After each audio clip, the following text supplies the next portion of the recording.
everybody, and welcome to the first episode of Talking with Friends. That's TWF for short, and we'll get to that in a minute. I'm Josh Shernoff. You know me as the weekly tour guide into the mind of the meanie, but today I'm just talking with friends, hence the name. But who are these friends? Well, they're people you've heard about on the Mind of the Meanie podcast, but today you're going to learn a lot more about them, and you're going to get to be able to put a face to the name. So first, he is the creator of Meanie Toons, the creator of Short Stories with Swoggle. He's an author. He's a ventriloquist. That one of those isn't true. But he's also my brother. Some of you know him as Fredward. We all just know him as Fresh. Punch Fresh, that is. Fred Shernoff is here. Fred, thanks for being here. Thanks for having me. Well, I had no choice. Also joining us, he is a man that many people don't see because he's usually behind the camera, but today he's in front of the camera. You've all heard about him on the podcast. He is Mr. Calvin Tan, a magician, former wrestler, as is Fred. He's a prestidigitator, amongst other things. But Calvin Tan is here. Calvin, thank you for being here. Thanks for having me. And last, and maybe least, he is my nemesis, my arch rival in the old TWF days. He is a former TWF tag team champion and TWF world champion. He is a exercise physiologist and a color commentating extraordinaire.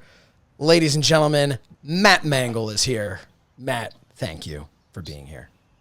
No, thank you, and you're welcome. It's great to be here. So enough of all that stuff. Let's kind of just explain to everybody why they're tuned in, whoever stayed through those introductions. This is a show, like I said, these are my best friends, and this is an opportunity. I always kind of mention them a little bit here, a little bit there on Mind of the Meanie, but this is an opportunity for all of you to just kind of get to see them, get to learn more about them, and get to learn more about me, see me in my element here with this group of guys. We kind of went back and forth on what type of topics we should have or whatever, and then we thought for the first episode, the best thing we could do is just talk about how we all became friends, especially since that is completely intertwined with professional wrestling or non-professional professional wrestling as it is. So guys, we're going to get a little less formal at this point. And do you remember how we all first met? So I guess Fred and I have known each other the longest. We met when you came home from the hospital. Yeah. And I asked you to be sent back, and the rest is history. Yes. I never went back. I never went away. And then Calvin and Matt, you know each other the second longest, right? Yes. Middle school. 6th grade. Yeah. I've known them since 6th grade too. It was just okay. Wasn't as close a friendship. But yeah, let's Fred, you had more of an impact on me. Oof, yeah, I was hoping we could avoid that. Yeah, let's talk a little bit about that in your early days. Sixth grade English class. 6th grade English class. Matt, would you like to tell this story of some of your earliest interactions with Fred? I might as well go down memory lane. We have this guy right here, right up top here. Was sitting next to me in middle school, as you said, Miss Boyd's English class, and we had a quiz or test, whatever it was. Anyway, we were sitting there, and we had to switch papers to grade each other's papers, and then the teacher would go through the answer key, and then we would go through. Now, I was under the impression that we were good as it were, but that soon changed when Fred decided to raise his hand and inform Miss Boyd that she had mistakenly marked a couple answers on my quiz correct, and thus she needed to delete them from my record and increase my wrong answers. To which I turned and gave him a look much like this. And she goes, she uttered the immortal phrase, Matt, with friends like these, you don't need enemies. That's right. And Matt took that So, to say, maybe we should just be friends for the next 30 years. Yes. Yeah. But so I remember, and then we'll get to how like we all kind of, I remember meeting Calvin at Challenges in the Willow Grove Mall. Anyone who's a fan of the Goldbergs TV show, they go to Challenges a lot. It was an arcade in the Willow Grove Mall in Willow Grove, Pennsylvania. And I remember Calvin there with his Mortal Kombat shirt. And like whenever I'd be there and see it, was probably only one time, but I've extrapolated it in my memory to be multiple visits. But Calvin Tan was there, and it was just kind of like Fred would just be like, "Oh, it's my friend Calvin from school," and that was it for me. Fred, how did you become friends with Calvin, and was it as destructive as your friendship with Matt began? I never had a real opportunity to screw Calvin over. There's still time. I think I want to say we were in homeroom together in 7th grade, I think, or something like that, 7th or 8th grade, and it was definitely like around the time like when everybody who was into like Mortal Kombat, like you mentioned, that we'd be like passing around the video game magazines and talking about that stuff in homeroom, and I think that's kind of back then you needed the magazines to know how to do the moves because we didn't have the internet. Right. Yeah, so it was definitely like I can picture. I don't know which year it was, but we were in we had like an art class as homeroom, one of the art teachers, and I can picture talking to you there. So that was definitely middle school. But and now, it was one of those things where it's like we both found out we loved wrestling because at the time nobody liked wrestling. It was not the cool thing. Right. Yeah. What year? Right, What year would this have been? Early 90s. 6th grade would have, maybe it would have been like a 90. Oh God, like a 93, 94. By 7th grade, yeah. By 7th grade, which, as everybody knows, was like the worst time in art. I should say prior to now. But it was a rough time back then. Nobody was going to school wearing their Duke the Dumpster Drosy shirt. You know, nobody was talking about TL Hopper's classic match. So, all right. So then fast forward a little bit, and this is where wrestling really comes into play. I don't think we talked about Calvin and Matt, how they got to be friends. I didn't think anyone cared. No, how did you guys meet each other? It actually is important how you guys met each other. Yes, it is. Right. I believe it was. I think it was. First I remember him was in the cafeteria. I met him through a mutual friend. Yes, cafeteria somehow. Did we have mutual friends? The old Sandy Run Middle School cafeteria bringing people together. Oh, that cafeteria. The place where we saw bean burritos fly. We saw chairs get thrown. There was the one time that a gentleman came through the lunch line, and two people were waiting outside the exit of the lunch line. He has his tray in hand. I think it was Vince Gravina, actually. Sorry if he's listening. Probably not. But anyway, he's a big fan of Mind of the Meanie. And a big fan, yeah, of course. And the two people grabbed his underwear band and pulled, and it ripped over his head. Yet the man maintained the integrity of his tray and walked right to his seat and no-sold. So was that your first experience of a no-sell? Yes. Looking back, that was the first. Can't let them win. Yeah, which really just proves the point that professional wrestling is middle school. That's the behind the scenes of pro wrestling is like middle school. Sure. But yeah, so you guys became friends, and someone did take a chair shot that Matt and I witnessed in the cafeteria, and it wasn't a folding chair. It was one of those chairs. One of the old fixed. Yeah. Clay. Yep. Made it clay or whatever. Oh man. I think it was a gentleman named Brian. Yep. A different Brian. Different than what Brian? Oh, then Meanie Brian. Okay.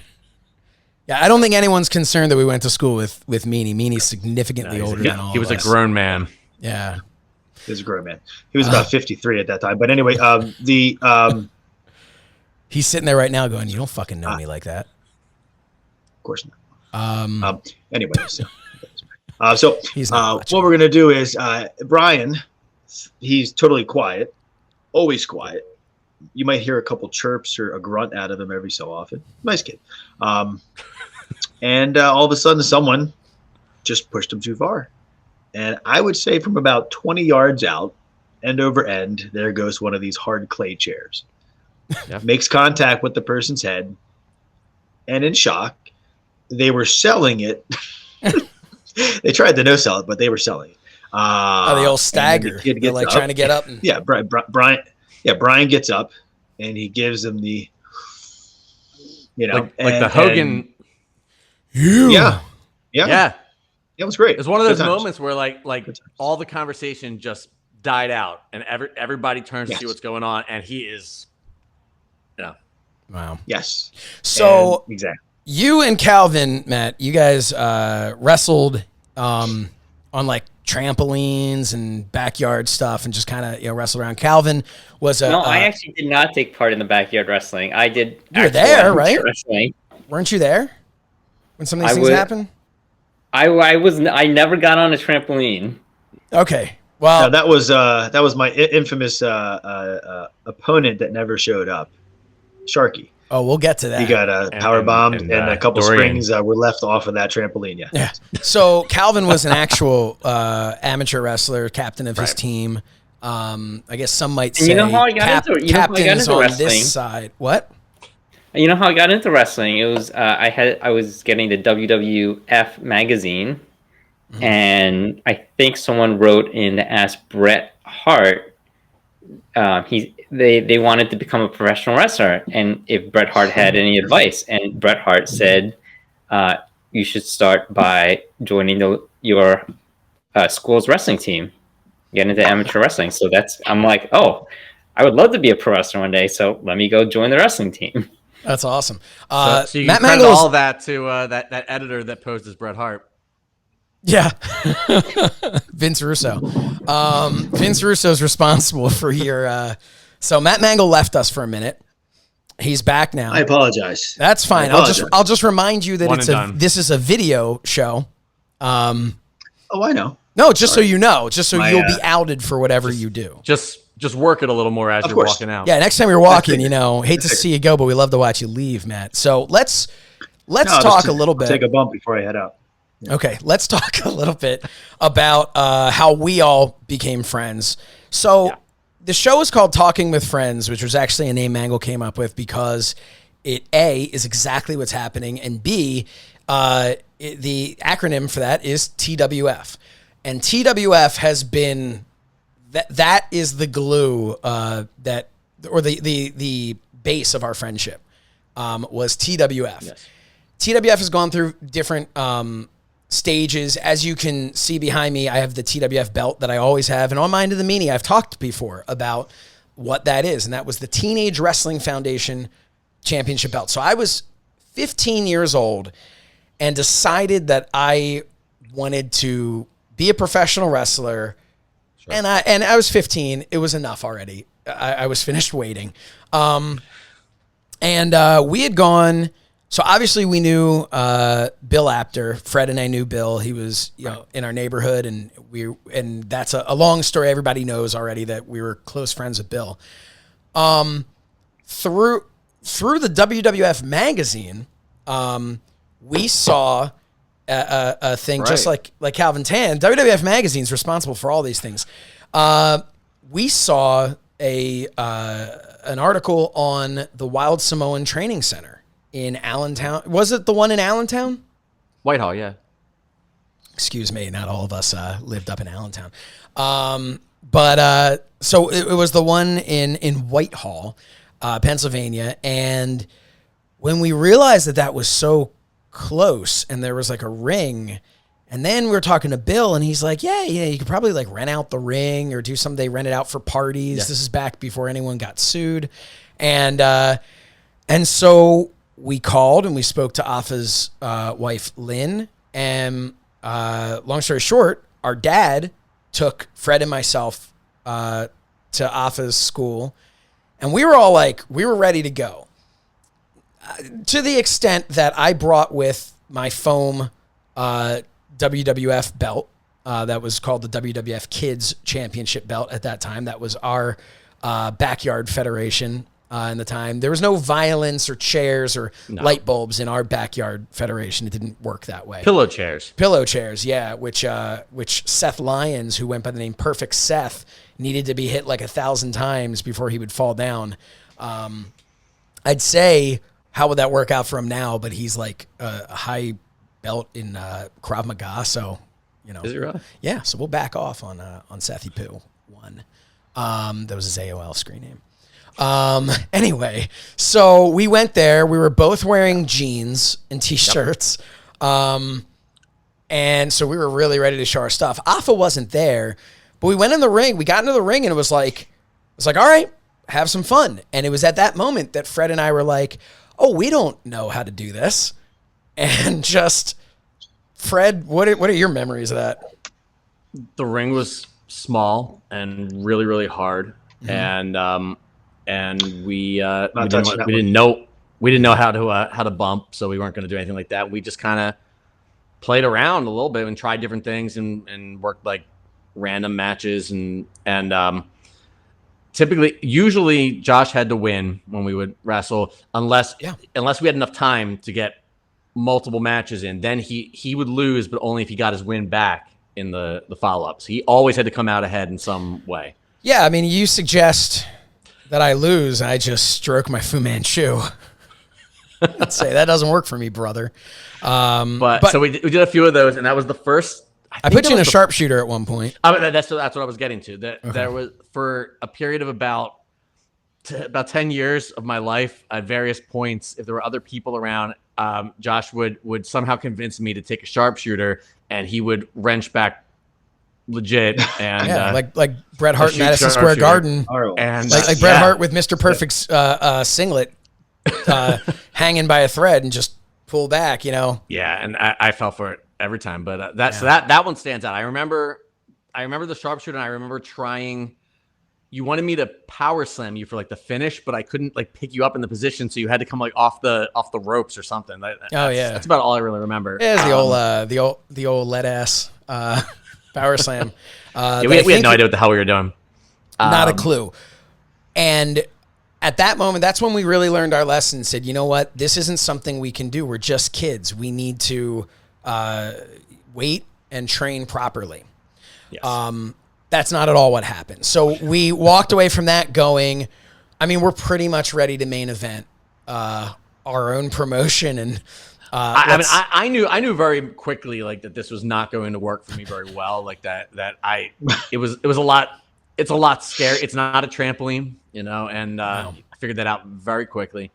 But yeah, you were very motivated about it, and your takeaway from that was when can we do it again? Yeah, and can we get more people to come with us? I don't remember why originally we didn't like invite, you know, like Seth or like I don't know whoever, but like I don't know if we invited anybody, but whatever it was just us. And then the next time I think it was just again. Yeah, I think it was like kind of testing the waters a little bit. But right. So what happened was we basically were like, okay, we want to have a bunch of people. And I believe we called Lynn, again, Afa's wife. Mm-hmm. And she had suggested, why don't you go up and rent out the space, and why don't you go up to Hazleton? She said it's a much bigger ring. It's a much bigger venue there, much better suited for us to come with a bunch of people. So that brings us to the start of the TWF. The event was called the 8th Day. And the reason it was called the 8th Day was because it was like on the 7th day, you know, God did this. On the 8th day, the TWF was a wrestling event. It made no sense. It was, I think I was going for something like Genesis or like, you know, something like the beginning of something. Yeah. Right. But it whatever. So, but at this point, it was called the TWF, and that kind of came from we had always had. I took our backyard federation, the WWF kids, very seriously, more seriously than anyone else, and more seriously than I should have. But I took it very seriously, and I realized for us to reach that next stage of this company, that we needed to change the name. So I went back and forth over like Drescher Wrestling Federation, and like, cause we lived in Drescher, Pennsylvania, and different things like that. And then I finally settled. I said, you know what? We could be, and like I got this, because in the back of my mind, I kept knowing that there was no way this could be anything. We're not professional wrestlers. So eventually I realized, it's like, no, we're not professional wrestlers, but we could be like the little league of pro wrestling, because there's no little league. There's no pee-wee football for pro wrestling. And I thought, why not? There's real sports have, elementary school age kids doing it, and theater programs for as low as elementary school and below. So my thought was like, well, pro wrestling is basically sports and theater combined. It didn't make any sense to me why pro wrestling couldn't have a little league. So I realized, hey, we're teenagers, and I love the Hart Foundation. So we're not going to be the Federation, because there was the WWF, and we didn't want to confuse the marketplace. So we became the Teenage Wrestling Foundation, TWF. Yeah. And that was really the start. And that brings it to, I had a conversation on a bus with John Brody, and my friend from school. And that's when we came up with his great character, Avram Baruch, where he was a Hasidic Jew, using his actual Hebrew name. And he had payas and everything. I mean, he didn't really, they were working payas. But we came up with all that, and I had him, and I had Hillbilly Noah, as my buddy, Noah Lichtenberg, who doesn't want to be presented in a negative way. But Noah we called him Hillbilly Noah. And that was it. And I still had my group, called the Wolfpack, which I'd like to say was a coincidence, but was just completely stolen from the Wolfpack. Something I would do many, many times in my career. So from there, I said to Fred, we need more people.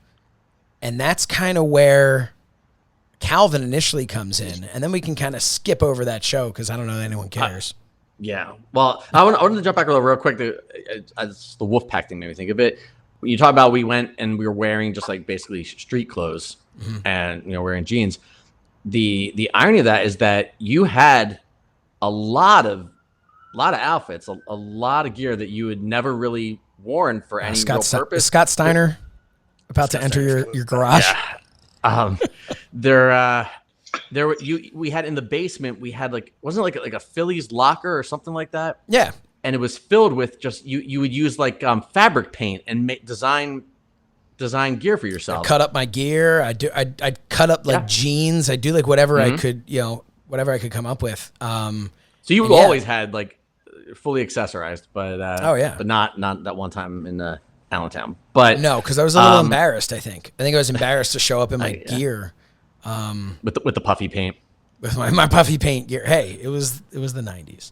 But we needed people, and and I talked to Calvin that we were in. God, it was our senior year. We were in social studies class, I think, and I think it was government econ that year.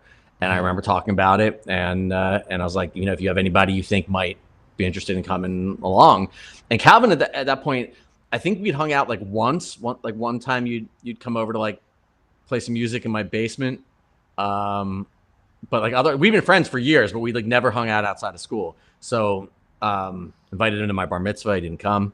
Yeah, but time. Oh, of course not. But I was surprised. I didn't know I didn't know if he'd be up for it, but Calvin was really excited, and he said he could think of a few people who might want to do it. So take it from there. So Calvin Tan, we're going to skip over some things, because you can find actually on Fight TV, there's a retrospective, 20-year retrospective of Beyond the Grave with myself, Noah Sokoloff, and Calvin Tan, where we kind of talked about when I first came to Calvin and asked, about being a part of it and everything. So definitely check that out. Again, it's on Fight TV. It's called something, called Beyond the Grave 20 years later or something like that. But so Calvin showed up to that, to kind of just skip through to bring where Mangol wasn't there at Hazleton.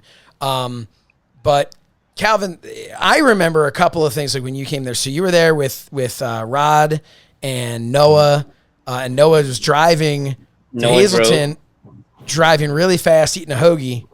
And then you got there. Tell us a little bit about the spider in the WXW locker room. Or bathroom, rather. I mean, so we get there, and I guess we got there late because you guys were already in the ring. Yes. So we're like, all right, go get changed. So I'm like, all right. And I guess I just didn't think that it would be a locker room. I'm like, oh, okay, I guess I'll just change in the bathroom. So I go in there, and it was the grimiest bathroom ever. It had like going to like a layer of grime over everything. And so I'm changing in there, and I look over, and there's this giant spider, like on a spider web, attached to the toilet bowl. And I'm like, oh man, like I didn't want to touch anything. I'm just like, I changed real quick and I got out of there. And then later I found out there was a locker room I could have changed in. Yeah. So we were there, so we had some fun. One of the big things that I know Jacob Fatu from MLW, the MLW World Champion, has been pushing heavily for is a rematch with this. But oh man, but Lance, does Lance just go by Lance on Hawaii or? I'm not sure. Well, he had a gimmick name for a while. Years ago. Samoan Thunder, I thought, right? Yeah, that's it. Yeah, but so one of the Samoans, so he was there. I guess was he Samu's son or what was the? I think so. I don't remember, but so. He was like 6 years old or something. Yeah, and he came into the ring and just beat the crap out of all of us, which was great. Yeah, yeah. You didn't have to know how to sell when he was in there. Yeah. Oh man, it's the Samoan. Yeah, 7. He was throwing some. So Afa's there. We met Afa. He comes by. And I remember we're in the ring, and he's like. You have any questions? And I was like, yeah, how do we bump? And he's like, what did he say? Something like, oh, you got to pay for that, or you got to like. I think was it bumping or running the ropes? I remember that you asked him how to run the ropes. And maybe it was running the ropes. Yeah, I probably didn't. Like I didn't bump. But he said, yeah, you got to pay for the class. Yeah, you got to pay for the class. Which I did years later, but that's a story for another time. So fast forward from this event, we had a lot of fun. We stayed for the WXW show afterwards where someone in the balcony threw their underwear. We did. I mean, this is when the little Samoan beat us all up. That was like a battle royal we did with a lot of the WXW wrestlers who, like when you look at it now that we were just a bunch of like scrawny kids who had no business being in there, they were all really cool. Oh, they were super cool. Nobody like took liberties. Yeah, that's a good point. You look back on it and you easily could tell a story like, yeah, these kids were in here, so we're going to go in and rough them up a bit and teach them about the business. They went in. They were watching our matches and like giving running commentary. Yeah, there's like, when I used a spork, they were excited about that. When I hit the elbow on a doily or whatever, I don't know what was going on. But so anyway, so we decided from there that we were going to we're gonna really make a run for this thing. We're gonna do our own show now. We had the WXW people in the audience. It's time to do our own show. So what kind of happened through that was in between Hazleton, which was January 30th, 1999, and June 18th, 1999, which was TWF Armageddon, which was our first actual show where people paid money to come and see us, money well spent. And we had that name before WWF had that name. We did have that name before WWF did. Right. I also went by the name of Rocky the Rock Styles, which I had before Dwayne Johnson, after Don Morocco and a million other rocks, but still. Were you before AJ Styles was using that name? I guess, yeah. Yeah, I was before that. My Styles came from the Teen Wolf movie, and Rocky came from Rocky Balboa. Little fun fact. But so then it's time. I wanted to get a WXW show at my school that I was going to. And Afa and LA Smooth, and I forget who else came, but it came to the school. And we like met with the headmaster of the school, and it just wasn't gonna work.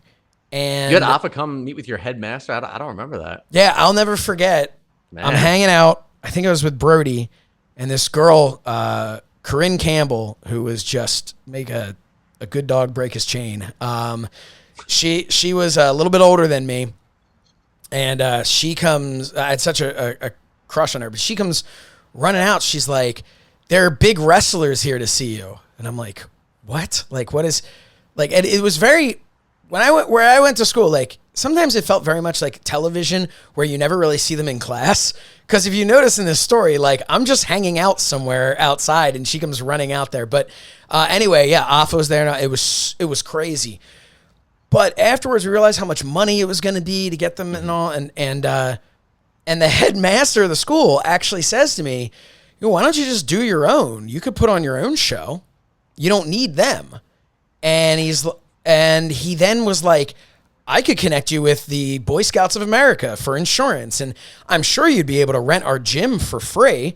And I was like, really looking back on this, that guy, both crazy, but also responsible for, like, without him, I don't know that I'd even be here today doing this. So, or any of the other things that I'm doing.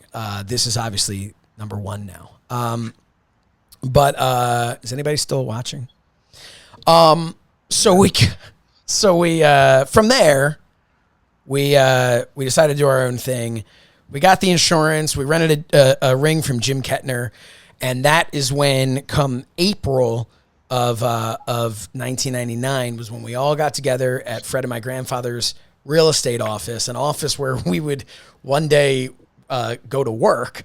But at the time, we borrowed the conference room on a Saturday afternoon. And that was the first time I met Matt Mangol. Calvin brought, you brought Mangol, and you brought Dorian Porter, and I had Brody, and Sokoloff. Fred, you were there. Sokoloff was there. Noah Sokoloff, Andrew Sagan, JR was not there yet. No.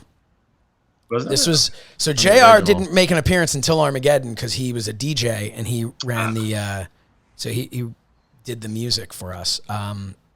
We had a few. I mean, right away, and this is a running theme, but that people just would no show or things would come up. But even from the first meeting, there were like 2 or 3 people who were supposed to attend who did not. Yeah. So, and I mean, that's something that followed us all through our time involved in wrestling until now. This, I think, is the first TWF event we've ever done that everybody showed up to. So that's good. Just as many fans too. So we ended up, we all got together. And I remember, like, for me being a 15-year-old kid who was probably at the time like 5'6", and then you've got Matt, who at that point, I guess you would have just turned 18, and you were like, it was crazy. Like, you walked in and I'm like, because I already knew Sokoloff, so it was what it was, but you were actually, like, no offense to him, but you were actually in shape. Like, Noah was like 6'4" or whatever, but you were like actually in shape. Yeah. And I was just like, my first thought was, I'm not going to work them. I don't, I'm not going to work him or Dorian. These guys will kill me.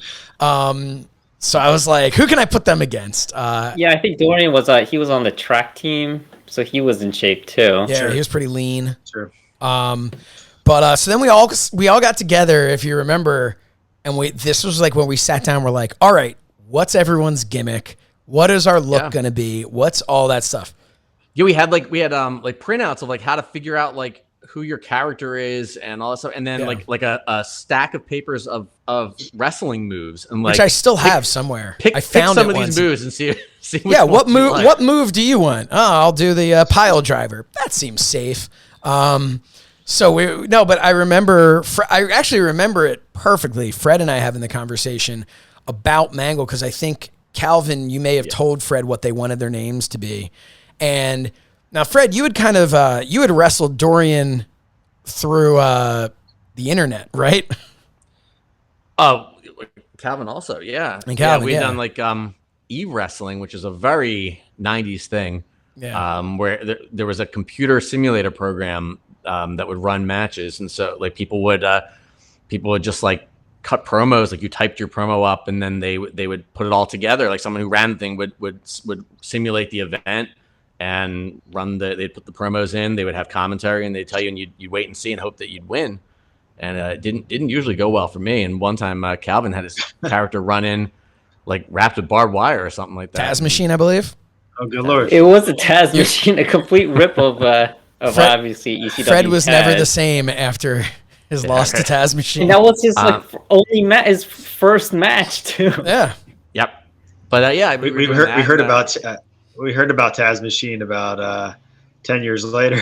10 years later, somebody had a Fred worked the match. Fred worked a match out in worked the territories out in Vegas. Las Vegas. Yeah. Yeah. That's a story for another day. We'll get to that another time. That's a deep cut. Yeah.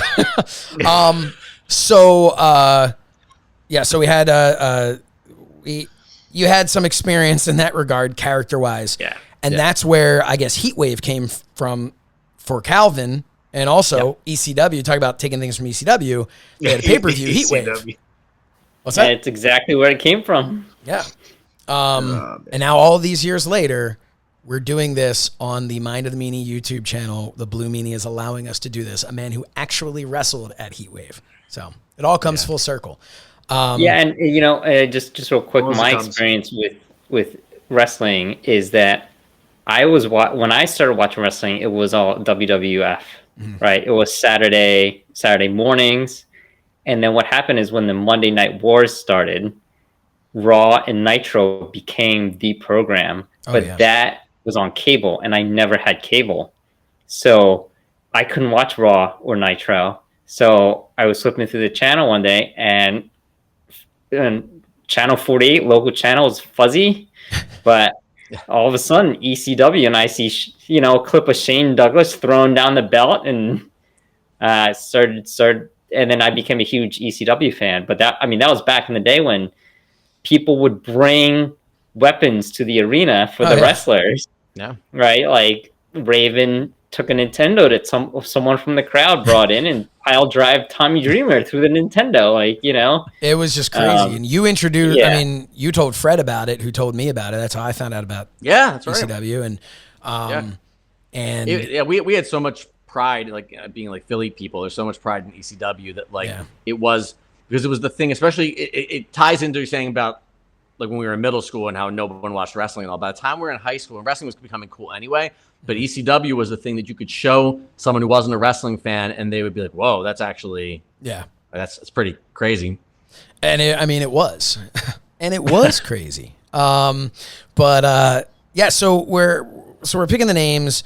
I remember sitting there in your room, Fred, and you're at the computer. And we're having a conversation about Mangol, and we're just like, it's Mangol. Like his name's Matt Mangol. The man has to be, and we just changed it Mangle. Like it's like, how could it's better than almost anything they come up with in developmental. Yeah, he would have been it was just perfectly made. Yeah, I don't know, but so he became Matt Mangol, with just different spelling, and then we had a difficult one. Like, this is something you couldn't get away with. So you had Dorian Porter, who went by the name the African Assassin. A couple of things. Number one, it was 1999. We didn't really think about it until we started. So Dorian is a black man. He chose the name the African Assassin. He is an assassin who is African. Mm-hmm. However, when reading it on a thing, there were people who perhaps looked at it as, here is a man whose goal is to assassinate Africans. Like a crocodile hunter. Sure. Just horrible. And, I don't know why we didn't just go with assassin. Damian Ali. So that's the thing. That was the second show. We got some feedback, and we're like, hey, maybe you have a different, and I believe his name is Dorian Ali Porter. So he went with Damian Ali. And it was always a thing. It was like, you'd have the African Assassin and be like, what? And then he'd walk out and everyone would be, oh, I get it. I get, and that's why you couldn't get in trouble. But it's very important that we make it known that he came up with that name, that we did not come up with it. And then Fred, your name was Punch Fresh. Right. From the WCW comic book. From the WCW comic book. I don't think he was an actual wrestler. There was a segment of a comic book that I don't know if I have anymore, but he, what was PN News or something PN like News, that. the great rapper, PN News. Yep. Who was an actual professional wrestler, and in the comic book, he takes on a guy named Punch Fresh who defeats him. And like I remember it was like a ridiculous thing where he like PN News raps his way through the match and says something about like how like I'm something something, and when you beat me, I make a big splat, and he falls to the outside, and Punch Fresh beat him. And for some reason, I saw myself in that character. Yeah. And that was it. I believe Punch Fresh in the comic book was also a black man. I believe he was. Massive muscles. And you just looked at this and you just said, it was a natural it's like fit. like they basically drew me into this comic book. How can I not go with that name? So then we were off to TWF Armageddon. Fred and Calvin made the flyers during in the library during study hall. During study hall, yeah. Calvin was the only person who knew how to use Photoshop back in those days. And we talked a little bit about this on the special on Fight.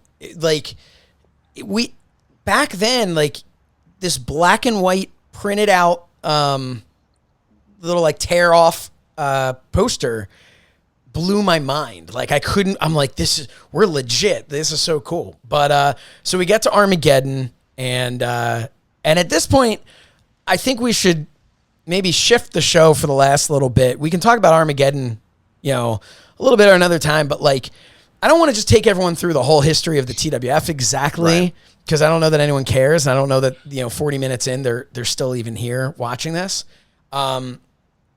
So, I mean, really, I just kind of want to talk about our love for it back then, like the excitement about it, because the show itself, I mean, we had people no show. Mangol ended up wrestling Dorian, and he wasn't supposed to. Dorian wasn't even supposed to wrestle. And then he got heat with his mom. His mom. His mom was ready to she was not happy. Yet she still videoed it, and which was great because we had an alternate camera angle. Yeah, she just wanted proof so she could whoop him later. Look what you did. Yep, just whoop him with the VCR. But Mangol, just like for you, what was that like for like Armageddon, just to be able to finally like get into a ring, and you're a big wrestling fan, and it was cool. Up to that point, I literally never been inside of a ring before. So that was interesting. It's not as soft as you thought it was going to be. But I was expecting to wrestle somebody who I had wrestled before in the aforementioned trampoline stuff. They no-showed. I was also playing, it was summer. I was playing Legion baseball. So I had a game that night. So I had to, come up with something peculiar occurrence. So you were more committed to the TWF than Sid was to any promotion he was working during softball season. Didn't he shit his pants wrestling the Undertaker? Yeah, or is that somebody else? Anyway, so it was cool getting in there. Dorian didn't want to talk about the match prior to. So we got in there, and just about what you would expect that would end up like, it was. I don't think anybody took a bump. We actually had the same outfit, with the exception of the color difference with our. No. Okay. Oh, the color difference of the beater. Yeah. You were wearing a white wife beater tank top. White. A white. Wearing red. And he was wearing red. Red. Yes, which also matched the ring, which I know pleases you, Josh. But anyway, so we're in there. I think we worked about a 47-minute match. I think we did about 3 things, a couple punches. I think we tried a spear at the same time, which worked out very well. That's right. Yes, it was terrible. So to save the day from the shit show that it was, Calvin comes down to the ring with 2 tag belts and tells us basically, take these, stop wrestling, cover the back. The ECWA so we did. Tag belts. So we did. Jim Kettner gave us to use. So not only am I the only TWF tag team former tag team and world champion, but ECWA world tag team champion. So that's fine. In the way that Ric Flair You was, have to get me a replica belt. WWF tag champion because he held up, when they were blurring it out. Exactly. So my first match was actually in the ring there that night was with Calvin Tan, where Calvin did like some like springboard stuff, and it actually was fairly good for how horrible it was, the match, It was. And then, I think we ended it. That was another thing. I picked you up. You were supposed to get hit by somebody who I think like no-showed or whatever it was. I don't know. It was a cluster, but it was fun. Yeah, I think I did a good job selling for you. Oh yeah, absolutely. I did the job. Was that part of the what do we call it? The Internet pre-show invasion. thing? Internet invasion. Yeah. I just want to say, like, without going to the whole card and all, but we just to show the chutzpah that we had in trying to do this, that we came up with an idea that we were going to have a show. I guess the goal was eventually to, like, in order to sell the tape of Armageddon, I guess. So we were going to give away. There's a huge market for it. We were going to give away the opening couple matches, which set up a lot of the matches on the main card on this internet invasion thing. In 1999, we thought we were going to broadcast a show on the internet. I don't know how we thought we were going to do this, or even to digitize the footage. In 2021, it still blows my mind that we're able to somehow get this on the internet. It was a ballsy idea. It was Fred's idea. I think, yeah, you're ahead of your time. We both had a lot of big ideas, and I think everybody was just so excited by what we were doing and being part of this thing, and that as fans of the business, that we could actually get in the ring and perform in front of a crowd, that we were just spitballing ideas, and it was like an what do you call it, like an echo chamber, like where everybody was like, oh yeah, that's great, and nobody stopped to think if any of this made any sense at all. It didn't, and that's the thing. It didn't matter because we had so much excitement, so much energy, and it was when we finally started. Some of us started wearing gear. Like I actually wore a singlet that was tie-dyed singlet with this logo on it, which is what this shirt represents, and then of course mine are the Meanie. But yeah, I mean, it's crazy to look at almost 22 years later. We had a lot of fun, and that was really, I don't know that this episode appeals to anyone other than just to learn a little bit about us, but that was really the start of this group friendship that we have. Obviously everyone there was connections individually, but this group of us, that was the start almost 22 years ago. Well, if you think about it, right? Like today you have the internet and you have social media where you can meet and interact with people, right? That have the same likes as you, right? Whatever hobby or whatever you're into. Like for us, we didn't have that. Right. We just happened to just through school find out that we all loved wrestling, and then it became this thing, and then we got together and we talked about it, and then we kind of just made it up as we went along. And I think the key thing is that we couldn't really look anything up either. No, I mean, Fred found that, the Jericho armbar list pretty much of wrestling moves. That's about it. But, and then we would go on in a story for another day to talk about, the show at the Fort Washington Expo Center that we did, and that's, we'll go into detail on that one day, but there is the Fight TV special about that. But in general, one thing that I would say is, 22 years later, for all of us to still be, this close, it shows what wrestling can do. And, I think I speak for all of us when I say the only reason we can't really confirm or deny whether or not some wrestling is bad today is because it's so bad we won't even watch it. But then there's some wrestling today that's great. And I just won't say which one's which in hopes that someone will just hire me. But I think, to me, I said this on the Fight TV special, I was chasing the high of the TWF, of the Teenage Days, specifically Beyond the Grave, but which was October 99. But I was chasing that for my entire wrestling career, and I couldn't find it because even though my matches got better and our matches, and Mangol and I would have tons of matches with each other and stuff, and even though all of our stuff got better,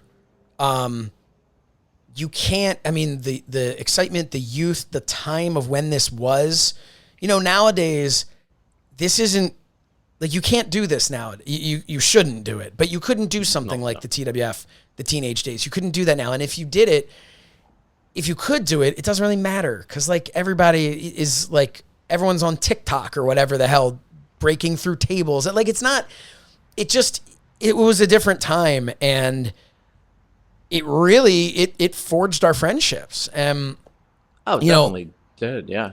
I think oh, go ahead. No, please. I was gonna say it's definitely a right place at the right time thing, right people, sure. Right place, right time. Mm-hmm. But I think too, I think there's a passion to it because it was never that successful for us, that we obviously had dreams later on, especially of this is going to be something where we're running monthly shows continuously forever, and maybe more than that, as the demand grows.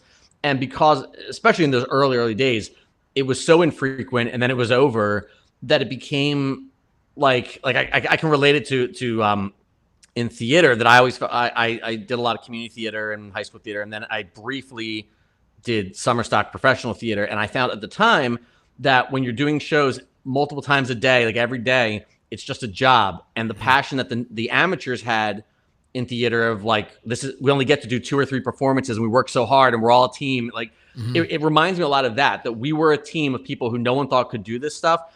And because we did it so infrequently, each event stood out so clearly in our memories and was so distinct, and it never became just a job, just a routine. We were always like super psyched about what we were doing. Yeah. Until around 2002, but that's a story for another day. But yeah, hey, before we, start wrapping things up and all of that, and I do hope that everybody will, follow us on social media, at Mind of the Meanie, but you can follow me at So Says Shernoff, and let me know what you think of this. Leave some comments. Let us know. Hey, we love these stories. Tell us more. Hey, stop talking about this stuff. No one cares. Let us know whatever it is. We'll talk about whatever you want. Yeah, we'll talk about anything you want. And that's what I was kind of thinking we would do now before we, before we wrap things up. Just be like, what's up, everybody? Like, what are you up to? What's going on? Fred got a shot. I did. Got my vaccine yesterday. Gotta go back in March. Yeah. So I tried to get a vaccine. You can't get them anywhere here. No. So we should point out that Fred's. You did register? I pre-registered. Oh, you pre-registered. Okay. So obviously, when they get to wherever I'm supposed to be, they'll let me know, which is not going to be anytime soon. No, sometime this year. Yeah. Oh yeah. Eventually. We're entering WrestleMania season now. We are. I just heard today that Snickers was going to be that they were going to be sponsoring both WrestleMania and the main event. And people were like up in arms, like, wait a minute, Snickers is going to sponsor the main event? And I'm like, I got to tell you, of all the things that have ever bothered me in wrestling, I could not care less about that news. Like, I didn't find it. Why are people upset about that? I don't know. Well, because it's freaking internet, wrestling internet. Yeah. Like they just. I mean, if you look at things, like a lot of these businesses need sponsorships to fill out, the revenue coming in. Like if you watch hockey, like it's the first time that NHL has allowed ads on hockey players' helmets. So they need to make money somewhere. This season, there's whatever logo of whatever company to put on whatever team's helmet now for just a season. So at this point, everybody put yourselves over. Mangol, what do you do? Put yourself over a little bit. What do I do? What do you do that you want people to know about, I guess? Oh.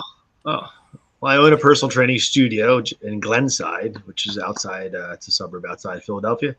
I've been doing that. I've owned that business for about almost 8.5 years. So I do live, and these days I do virtual. I work a lot, but Thursdays I have a couple virtual appointments, and then I chill with my daughter, who's 1. That's why I left earlier. Say goodnight to her real quick. So I do that, and I have just started up recently. Josh, you had a hand in this with some editing, but Personal Training Unlocked on YouTube. We do not have enough subscribers yet to have the name. We're going to change that. Slash. We are going to change that. So you just have to search for it, but Personal Training Unlocked. Also, ptunlocked@gmail.com. If anybody has any fitness questions, that's what I'm here for. So Pod Squad, more than happy. Yeah. I think the Pod Squad's the only people who are watching this at this point. Or at least one of them. Yeah, at least one. But in the whatever section, I'm very technical. In the whatever section, the gimmick section. Yeah, there we go. In the gimmick section, we're gonna have a link to your YouTube page. I appreciate that. And let's see what we can't do about getting him 100 subscribers. Sure. That would be fantastic. Because then he'll be able to get that. He'll be able to get that name. So let's do that. Come on. If I subscribe, does that make up for 6th grade? Ooh. If you throw in that PA title. Oh, we should note Fred was a former Pennsylvania champion. I'm joking. Yeah. He doesn't have it anymore. Pays. I have it. Oh, you do it? Yeah. Oh, I have funny it. that. I gave it to him, and he left it at my house. He didn't want it. Yeah. You know. We'll be good, Fred. And then if he sends you the title in the mail, then we'll be good. Wait a minute. So I have to send, just to be clear, Matt, you and I live about 20 minutes from each other. Fred's in Florida. Yep. So I should send him the belt for him to send to you. He just wants me to have to pay the extra postage to there you go. ship it up. No, send him the belt. I don't want it. He should have it. It's the least I could do. So Fred's wearing a fresh shirt right now from when he turned heel and joined the IOV, which was the Innovators of Violence. That was that was led by Calvin Tan, and you had Mangol and Porter in there. And Fred joined them, and he became fresh. And we'll talk about that one day. But what I wanted to point out was the airbrush shirt you were wearing, because that was a big thing that we didn't touch on, was that we all had airbrushed gear eventually. Right. Eventually, Mangol would end up getting an IOV shirt, and it would end up getting, the beater that had that on there. And still have it. And all these years later, I still go to, it's not the exact same artist. This artist worked for the company and then went off on her own, but it's the same basically person who does my ties now as the person who, it was all that same, originally was C. Harris Designs, and then then she broke off from them, and that was it. That's I still get my ties airbrushed, and all of that came from the TWF. But yeah, Calvin, put yourself over, man. What are you doing these days? Because it's very rare, except for when you and I are getting together with Joseph Santalaquita. That's the only time you're behind the camera. I kind of do anything that I like. So I kind of get into different things, and then I kind of just do them. So I do digital marketing professionally. I'm a magician, so I'll take gigs every now and then. You don't want gigs. Man gigs himself. I'm into photography. So I'll travel places and take a lot of landscape photography. You can tell because he's got the best bukkake on his camera right now. Bokeh. I apologize. Bokeh. It's creamy blurred background is actually what it's supposed to be. A creamy blurred background called that's what bokeh, not bukkake. Supposed to be. That is that's a creamy something else. Creamy guy. So photography, and then I do video work. So I, for Fight TV for you, So we've been we've been at AEW shows, we've been at conventions. We used to travel all the time. We used to. Different world. Yeah, but and that's why some people might recognize Calvin if you've ever seen me do anything for Fight TV out in the field. You would recognize Calvin. If you happen to have been there at Bash at the Beach for AEW, you'd recognize Fred, who we were down in Florida, and Fight TV was like, "You got a brother down in Florida, right?" Which was translation. Which one? We're not paying for Calvin to go down there. And then of course Starcast 2 in Las Vegas. Matt Mangol was there with Calvin, getting some great shots. Also, some good photography. And we went and got some sushi, if you remember. That was a fun story. For another time, yeah. That's a story for another time, too. 2 o'clock in the morning. Man, Andy really wanted that. Not your son. No, so anyway, kind of going off the rails. So I mean, hopefully one day I'll be able to, I hear all these names, the Pod Squad, and I kind of feel like I know them just from hearing them over and over. But hopefully one day when we can have a live show, I'll be able to actually meet everyone and talk to them. So I look forward to that. It's something we're all super looking forward to. And I know the Pod Squad's looking forward to it. And, but yeah, I mean, that's hopefully something we'll be able to get back into. Now, Fred, put yourself over. I mentioned in the beginning, you're creator of Meanie Toons. Right. And then you sold out to the man, and you went over and you now work for ad-free shows, creating short stories with Swoggle. Right. Yeah, you and Meanie were very, very gracious about it. I think I asked you about 10 times and Meanie about 3 or 4 if you were sure that this was going to be okay for me to. Well, we thought about it. We thought the only thing that would be fair to do if we told you couldn't do that would be to pay you to do our stuff, and we weren't about to do that. So, yeah, but you're doing an amazing job over there. The Meanie Toons work led directly into this position working for Conrad, which has been a lot of fun. And there's still I'm in the middle of a cartoon right now, and I know they've got I think 2 more queued up that'll be coming for ad-free shows, and it's the feedback's been really positive, and it's a great group of guys there I've been working with, and it's a lot of fun. It's like I always, I think in the back of my mind, I always liked animation and playing around with that kind of stuff, and I never thought I would be able to do something like this. So to get to be a little creative and make these stories come to life a little bit, it's fun, and have Swoggle as the host, kind of interesting. Like it's just another cool moment that when I stop and I'm like, oh, that's like somebody I watched on TV who's like hosting the show that I put together. Cool. Yeah, that's a lot of my time right now is making these cartoons. I'm a one person team for that, so it's time consuming.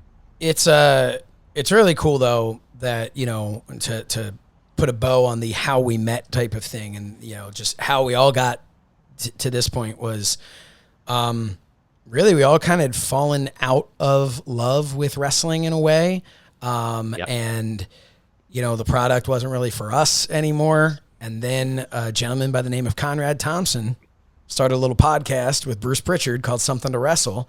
And I heard it and was like, guys, you need to listen to this. And fast forward a few months later, they were coming to do a show at the ECW Arena, and we were all like, we're going to go to this. And I remember saying to my wife, I haven't been in the business for 10 years. I was kind of bitter about it, which, I mean, that's what happens, I think, when things don't work out for you. I wanted to be a wrestler. It didn't really work out. Spoiler to the rest of the story. But, I said there, I was like, you know what? I love this podcast. I just want to go to this show. I've got tickets to go see Raw and SmackDown because they were in Philly as well. And I'm like, you know what? I just want to have fun. I want to get together with the guys. I want to just go enjoy wrestling. It's the thing that made us friends in the first place. I'm not in the business. I'm just a fan again.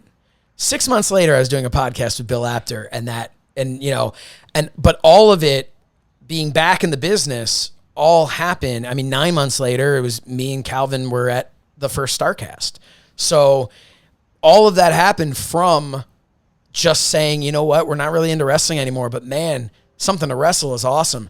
So the fact that you fast forward a couple of years and all of us in one way or another have now been able to work with or for Conrad, including Matt, out in Vegas, and hopefully, more times in the future. Which I should say too, that like I was mentioning, like Swoggle and all, like by the time we went to see that show down in Philly, Conrad was the person we were most excited to see. Yes. With all due respect to Bruce Pritchard and everybody else.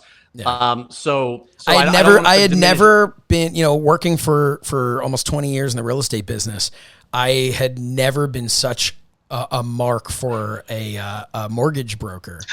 I mean, so that is like when you have those moments of like realizing that we're doing something that's very cool, like that, to be able to when I send these cartoons over to Conrad and all like that, that's I remember sitting there and just like we felt so removed from it. I think after everything that we had done in the business, and we felt at that time we had a great time that night, but I think we all felt like we were meant to like contribute something to the business, like all of us, like what we had cared about, and it's cool to be a part of that in some.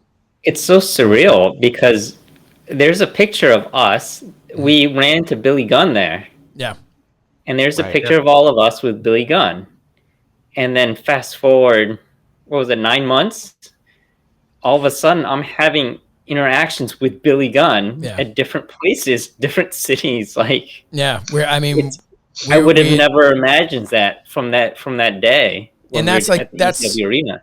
And that's the funny thing, because so you have Billy Gunn, who's someone that we did through AEW and everything, had good opportunities, some conventions and all, just had opportunities just kind of hang out and joke around with. But there was also that night up in I remember them pointing out up in the in the rafters was the blue meanie, and we're all looking up, we're like, that's cool, the blue meanie. And and now the fact that we're able to do this because this show here, because of the fact that I do a show with Meanie, and thank you, Meanie. Yeah, thank you, Meanie. That's why Mangol's wearing blue headphones for him, and and also I remember Joel Gertner was there introducing them and stuff, and now I get to do the show with Meanie and Gertner, so it's everything really has kind of come full circle, and I think that's I hope the takeaway for everybody here who's watching this is that the TWF story, and that's why this is called TWF, Talking with Friends. The TWF story is really about a bunch of friends who just were like, yeah, you really shouldn't be able to do that, but why don't we just do it? And I think that there's a great lesson in that.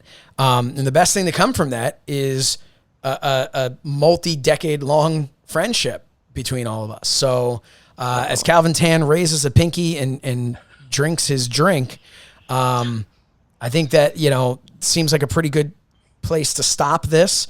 I hope that everybody has really enjoyed this. It was really, this first episode was going to be much more of a kind of like a autobiography type thing. We're all going to talk. Yeah, kind of a backstory to let you know who we are. And I think in the future, we'll be able to do some of these where we just kind of shoot the shit a bit and talk about whatever we want to talk about.